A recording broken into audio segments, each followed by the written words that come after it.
Okei, hei vaan kaikille. Mä oon tosiaan Järpen Turo Suomen ympäristökeskuksesta ja tehnyt töitä nyt muutaman vuoden maatalouden, vesienhoidon suunnittelun parissa ja muun muassa kustannus- ja hyötylaskelmia tehnyt. Ja nyt sitten kerättiin Väisäsen Sarin, Puustisen Markku ja Tattari Sirkan kanssa niin tämmöinen esitys maatalouden ympäristötoimien vaikutusten arvioinnista ja kustannustehokkuudesta osaksi tätä tehokierrosta. Ja mä ensin lyhyesti kerron vähän johdantoa tähän taustaan tai tähän aiheeseen ja sitten käsittelen pikkusen maatalouden ravinnekuormituksen mittaamista ja sitten ympäristötoimenpiteiden vaikutusten arviointia ja viimeiseksi ympäristötoimenpiteiden kustannustehokkuutta. Vesienhoidon kannalta on tärkeää tietää, että mistä tämä vesistökuormitus on peräisin, kuinka suurta se kuormitus on ja mitkä tekijät vaikuttavat sen kuormituksen suuruuteen. Ja lisäksi, jotta sitä kuormitusta voidaan vähentää, on tärkeää tietää, että mikä on eri toimenpiteiden vaikutus kuormitukseen ja millä toimenpiteillä sitä kuormitusta voidaan vähentää kustannustehokkaimmin. Näihin kysymyksiin pyritään löytämään vastauksia hyödyntäen vedenlaitohavaintoja ja sitten kun havainnot loppuu, niin on pyritty mallintamaan niitä prosesseja ja ilmiöitä luonnossa, jotta saataisiin parempi käsitys näistä vesistökuormituksista ja toimenpiteiden vaikutuksista. Vähän valtakunnallista perspektiiviä tähän peltoalan jakautuminen Suomessa. Tuossa, onko tämä pointteri? Joo. Tässä kartassa Suomi on jaettu 3 lohkoon: Etelä-Suomeen, Järvi-Suomeen ja Pohjanmaahan. Ja Etelä-Suomen alueella on 50% kaikista Suomen pelloista ja Pohjanmaalla 30%, eli yhteensä 80% Pohjanmaalla ja Etelä-Suomessa. Järvi-Suomeen jää sitten 20%. Tässä vieressä kartassa on peltomaan osuus maapinta-alasta ja sitten mitä tummempi alue, sitä suurempi on se peltomaan osuus maa-alasta. Eli samat alueet korostetaan Etelä-Suomessa ja Pohjanmaan rannikolla, niin on varsin peltovaltaisia alueita. No sitten peltojen jakautuminen luokkiin, maalajiin ja kaltevuuden mukaan. Niin kaltevuuden osalta semmoinen 2/3 pelloista on varsin loivia ja 1/6 pelloista on taas hyvin kaltevia.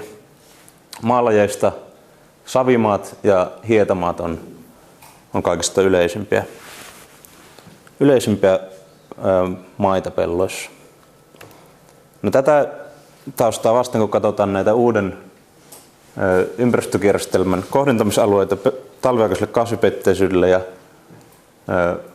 suojavyöhykkeelle, niin huomataan, että siellä on suojavyöhykkeestä kohdentamisalueen tämä Etelä-Suomi, eli käytännössä puolet Suomen pelloista kuuluu kohdentamisalueeseen ja talviaikaiselle kasvipetteisyydelle niin tuo 80%, eli koska siellä on myös Pohjanmaan rannikko mukana.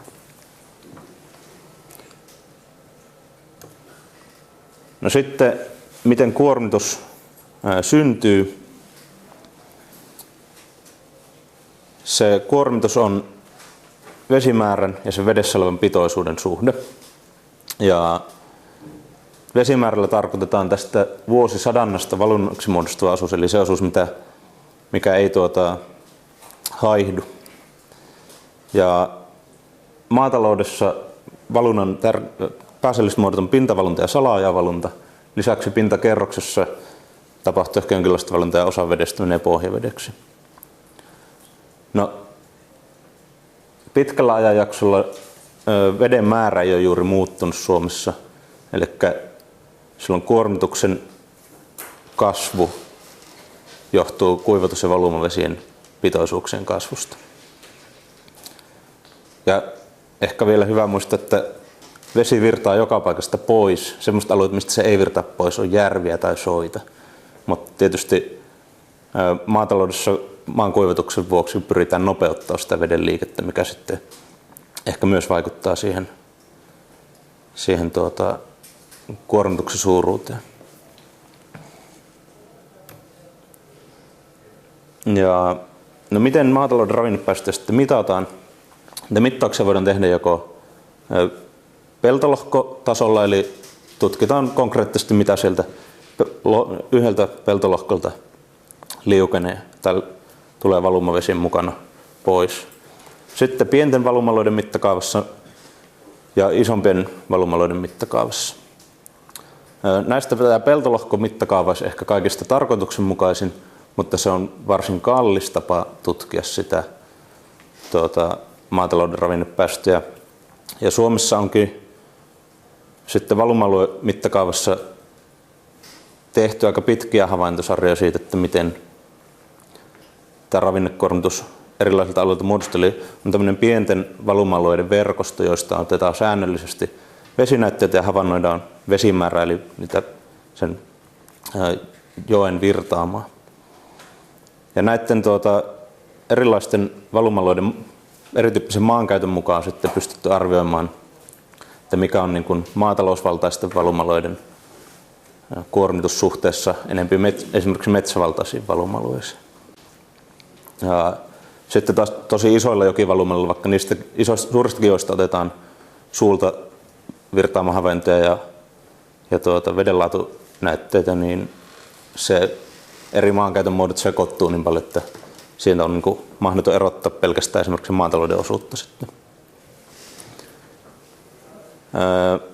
No sitten perinteisesti nämä vesinäytteet on, tai sitä vedessä olevaa esimerkiksi ravinnepitoisuutta on, tai vaikkapa kiintoaineen määrä on arvioitu vesinäytteistä, jotka kuvaa vain sen näytteottohetken pitoisuutta. Mutta nyt sitten sanotaan viimeisen ehkä 20 vuoden aikana tai 15 vuoden aikana on tullut jatkuvatoimisia mittalaitteita, joilla saadaan tarkempi kuva siitä vedenlaadusta, kun voidaan ottaa vaikka joka tunti se havainto tai tarvittaessa tiheämminkin.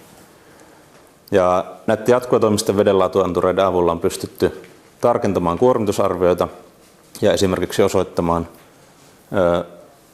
maatalouden vesisuojelukosteikoiden tehokkuutta. No sitten näitä peltolohkotason koekenttiä, mitä on käytetty Suomessa tutkimuksessa, sijaitsee tuolla Pohjanmaan rannikolla on 3 kenttää, sitten täällä Lounais-Suomessa, Etelä-Suomessa on 7 pistettä ja Järvi-Suomeen asuu pari. Ja siellä koekentillä on tutkittu eri viljelykäytäntöjen vaikutusta vesistökuormitukseen, sitten näiden kosteikoiden ja laskutusaltaiden vaikutusta kuormitukseen, maankuivatuksen vaikutusta ja suojavyöhykkeiden vaikutusta. No sitten kun katsotaan vähän näitä koekenttien sijaintia suhteessa näihin peltoluokkiin, mitä oli siinä esityksen alkupuolella, huomataan, että savimaat on hyvin edustettuina ja samoin lähes kaikki kaltevuusluokat. Täältä kaltevuusluokasta 0,5–1,5% ei ole yhtään koekenttää. Sitten Hiesumalta puuttuu koekentät kokonaan. Orgaaniselta maalta ja Hietamalta löytyy yhdet koekenttäalueet. Mutta tämä on siis se havaintoverkosto koekentiltä, mihin sitten perustuu arviot siihen maatalouden kuormitukseen suoraan sieltä pelloilta mitattuna. No, uutta dataa koko ajan tuotetaan, muun muassa Maaningassa on koekenttä. No sitten kun vertaillaan vähän näitä ominaiskuormituslukuja pieniltä maatalousvaltaisilta valumalueilta ja sitten näiltä koekentiltä. Tässä ylemmässä taulukossa on nämä pienten maatalousvaltaisten valumalueiden ominaiskuormitusluvut typen ja fosforisuhteen eri ajanjaksoilla. Ja tässä alhaalla on koekentiltä havaitut keskimääräiset kuormitusluvut. Eli tässä ensinnäkin huomataan, että vuosien välinen vaihtelu on suurta. Esimerkiksi tuossa eroosio osalta koekentiltä havaittu 50–2100 kiloa, eli se vuodet on erilaisia. Sitten vaikkapa kokonaistyppikuormitus koekentiltä 5-40 kiloa hehtaarilta vuodessa ja pieniltä maatalousvaltaisilta valuma-alueilta 15 tai esimerkiksi tuosta 8-20 hehtaaria vuodessa ollut vuosina 81-85. Eli tässä näkyy se, että nämä valuma-alueen muu maankäyttö, se niin kuin, tavallaan yleistää sitä kuormitusvaikutusta. Eli täällä vaihteluväli on suurempi sekä ylä- että alapäässä kuin täällä muulla maa-alueella. Ja tässä on toinen esimerkki tästä vuosivaihtelusta ja siitä, miten tämä hydrologia eli vesimäärä vaikuttaa siihen kuormitukseen. Ylemmässä kuvassa typpi, alemmassa fosfori. Pylväillä on kuvattu se ravinteen kuorma kilogrammaa 4 kilometrille vuodessa. Näillä ympyröillä on kuvattu sitten keskivalunta vuodessa. Ja nämä kuormituspalkkien vaihtelu seuraa hyvin noiden ton valunnan eli se vesimäärän satunnaista vaihtelua. Sama fosfori osalta. Ja tästä syystä niin tämä vuosivaihtelu on varsin suurta. Kun arvioidaan yksittäisten toimenpiteiden vaikutusta kuormitukseen, niin se niin kuin 1 tai 2 vuoden tarkastelu ei ole vielä mielekästä, vaan pitää olla pitkäaikaisia havaintosarjoja, että sitten niin kuin nähdään se ja voidaan erottaa se vaikutus tuolta vuosivaihtelusäästä. No, tähän loppuu oikeastaan se, mitä tiedetään havaintojen perusteella kuormituksesta ja toimenpiteiden vaikutuksesta siihen. Sitten siitä on pyritty jatkamaan tarkemman kuvan kattamiseksi niin mallintamalla sitä sekä ravinnekuormitusta syntyvää että näiden toimenpiteiden vaikutuksia. Ja näitä malleja tarvitaan hallinnon tarpeisiin ja myös toisaalta sitten tiedeyhteisöä kiinnostaa nämä. Tärkeintä on kuitenkin, että olipa ne sitten hallintoa tukevia tai tiedeyhteisön kannalta, niin ne oikeasti olisi työkaluja ympäristöpoliittista päätöksentekoa varten. Ja sitten kenttäkokeiden ja vedenlaadun mittausten tai tämmöisen kattavan havaintoverkon ylläpitäminen on varsin kallista, niin se on yksi syy, minkä takia mallinnusta tehdään, että pystyttäisiin kustannustehokkaammin ehkä hyödyntämään se aineisto, mitä sieltä kentältä on jo havaittu ja yleistämään sitä niin kuin laajemmille alueille. Lisäksi malleilla voidaan tuottaa erilaisia skenaarioita, esimerkiksi siitä, miten ilmastonmuutos tai jotkut maankäytön muutokset voisivat vaikuttaa vesistökuormitukseen. No, mallinnukseen liittyy epävarmuuksia. Ensimmäisenä, että mitä oletuksia se tutkija tekee mallintaessa. Osaako se niin kuin, ajatteleeko se oikeaa ongelmaa tai oikeaa asiaa ja valitseeko se oikeanlaisen mallin siihen tarkasteluun. Sitten seuraavaksi on siihen malliin liittyvä epävarmuus. Siihen liittyy epävarmuutta siihen itse mallin niin kuin prosessiin ja myöskin niihin malliin syötettäviin lähtötietoihin. Sitten mallit tosiaan yleensä kalibroidaan ja testataan tämmöisellä mitatulla aineistolla tai havainnoilla, ja niihinkin voi liittyä epävarmuutta siihen aineistoon, mihin se malli on sovitettu. Ja viimeiseksi, kun se mallin kehittäjä tai tutkija tai joku muu asiantuntija tulkitsee niitä mallin tuloksia, niin siinä kohti on mahdollista tehdä virhetulkintoja tai sillä tavalla. Eli siellä on yksi mahdollinen epävarmuuslähde myöskin. Mutta kuitenkin ne mallit on sen havaintoaineiston jatke ikään kuin, eli pyritään yleistämään se, mitä tiedetään ympäristöstä, kattamaan myös sellaisia alueita, mistä havaintoja ei ehkä niin paljon ole. No sitten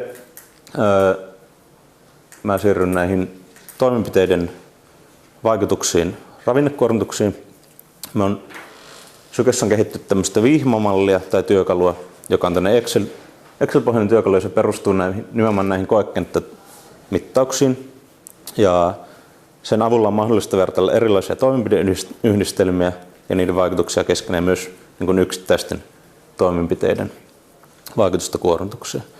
Ja siinä voi esimerkiksi koettaa, että mikä on niin kuin nykykäytännön mukainen kuormitus ja miten se muuttuisi, jos tehtäisiin jotain ympäristötukitoimenpiteitä lisää.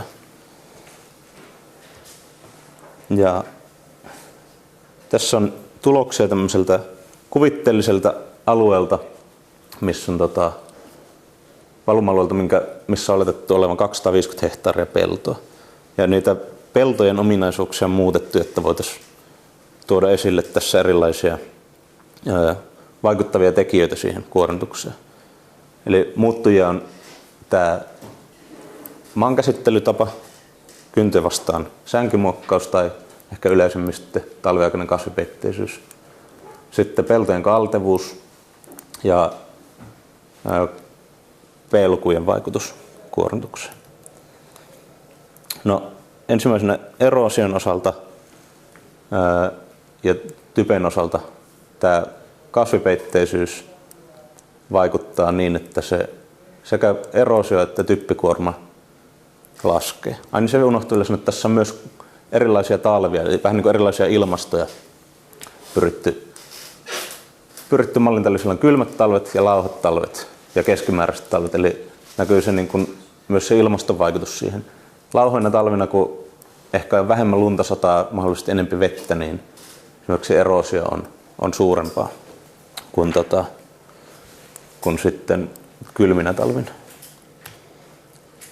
No sitten tasaisten tai loivien peltojen suhde kalteviin peltoihin, niin ennen kaikkea tällä eroosiossa sitten tämä tasoero on huima. Kaltevilta pelloilta se maa-aines lähtee helpommin liikkeelle ja siellä sitten taas korostuu myös tämä, että se talviaikainen kasvipeitteisyys, niin toi on jo selkeämmin nähtävissä toi tasoero tuossa toimintojen välillä, eli ne talvipeitteys erityisesti kaltevilla pelloilla vähentää sitä eroosiota. No sitten fosforin osalta liukoinen fosfori ja kokonaisfosfori. Tässä on nyt tullut muuttujaksi mukaan myös tuo P-luku. Eli tässä on korkeat fosforiluvut näissä palkeissa ja siellä on taas liukoisen fosforin osalta kasvipeitteisyys lisää sitä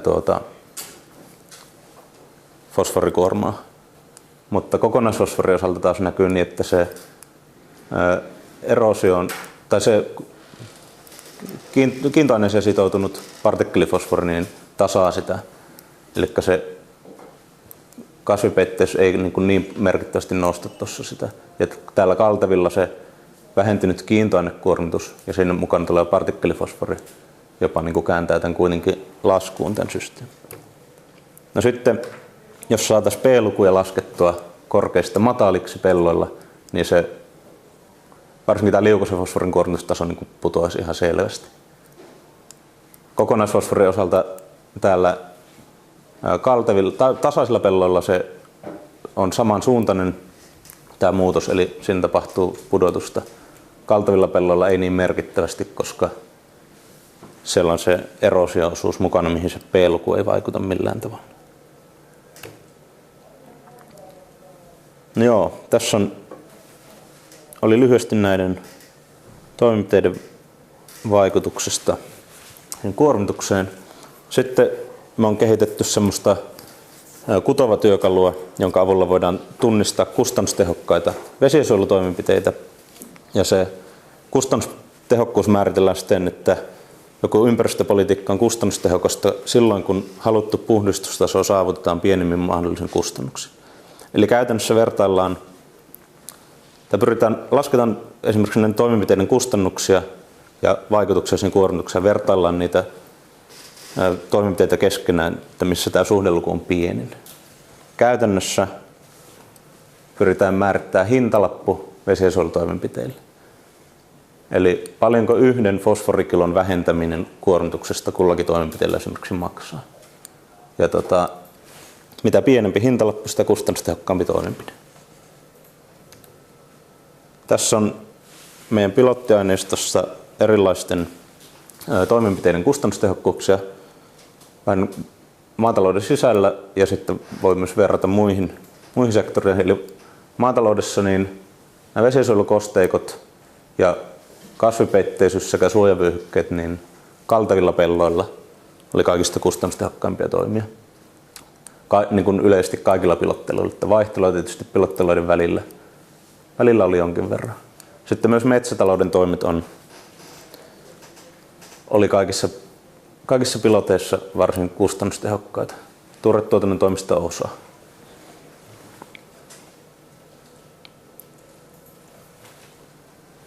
Joo. No, valuma-alueen ominaisuudet vaikuttaa näiden toimenpiteiden kustannustehokkuuteen. Eli se, mistä se kuormitus on peräisin, vaikuttaa tietysti, eli paljonko siitä kokonaiskuormituksesta vaikkapa metsätalouden toimenpiteillä on mahdollista vähentää. Sitten maaperä, maatalouden osalta, niin maalaji tietysti alttius eroosiolle ja sitten toi viljavuus. Sitten peltojen kaltevuus vaikuttaa myös, niin kuin äsken esitin.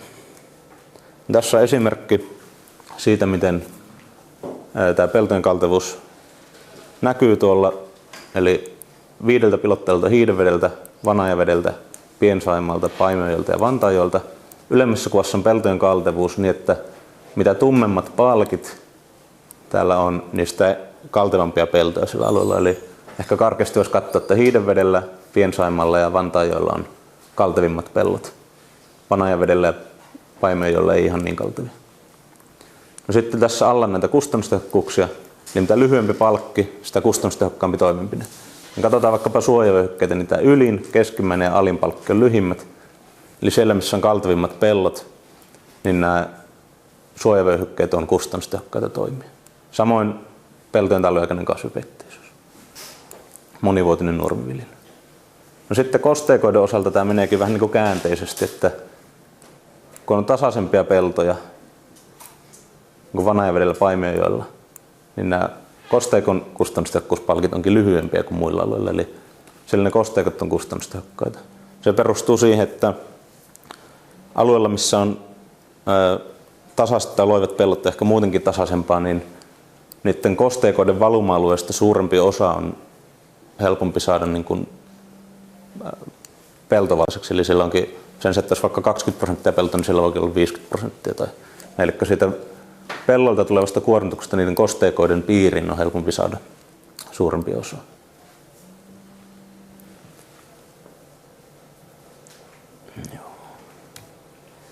No sitten muutamia johtopäätöksiä vielä tästä kustannustehokkuudesta. Eli kun pellot on tasaisia ja loivia, niin kustannustehokkaita toimenpiteitä on yleensä ravinnetaseen hallinta ja nämä vesiensuojelukosteikot.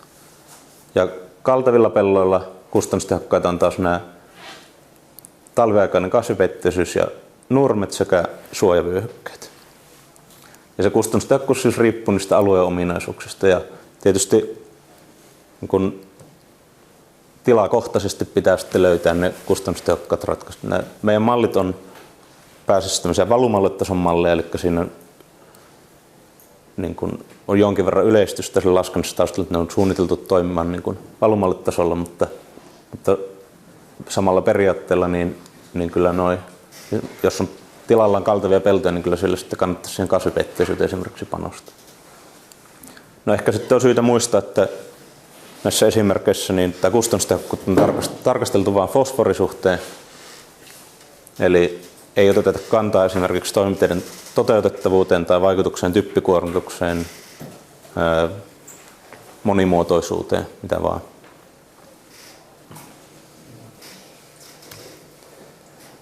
No sitten lopuksi lähtökohtaisesti on selvä, että mallit ei tuota eksaktisti oikeita